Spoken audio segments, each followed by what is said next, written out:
तर आमचं love marriage कसं झालं, आम्ही कसं भेटलो आणि लग्नापर्यंत कसं आलो, ही स्टोरी भरपूर जणांना ऐकायची आणि खरंच खूप कमेंट्स येत असतात मला की लव्ह स्टोरीचे व्हिडिओज बनव, लव्ह स्टोरी सांग.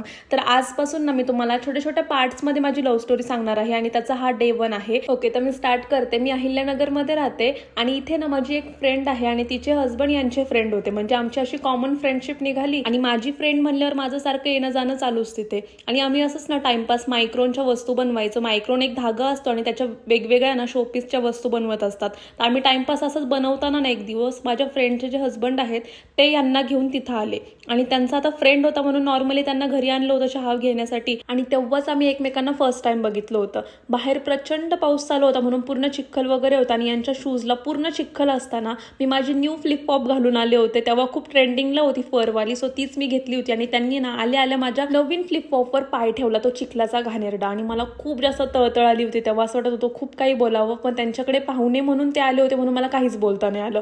ओके, तर ते घरात येऊन बसले, चहा वगैरे घ्यायला स्टार्ट केला त्यांनी आणि मी माझं स्टील आपलं मायक्रोनचं बनवत होते. त्यांनी पाहिलं आणि मायक्रोनचं वगैरे बनवते मी आणि आय थिंक त्यांना फर्स्ट त्याच्यामध्ये मी आवडली होती. मला माहित नाही, मी कन्फर्म नाही सांगू शकत. तर त्यांनी काय केलं, काहीतरी कारण काढून बळच बोलायचे म्हणून ना माझ्या फ्रेंडच्या हसबंडला बोलले की ही मायक्रोनचं काही काय बनवता येतं का, मग मला पण ना गणपती बाप्पांचा फेस बनवून भेटेल का, त्याचे जे पण पैसे येतील ते मी देईल, बट एकदा विचार. आता याच्या पुढे काय झालं हे उद्याच्या व्हिडिओमध्ये कळेल तुम्हाला, असं फॉलो करून ठेवा. Bye bye.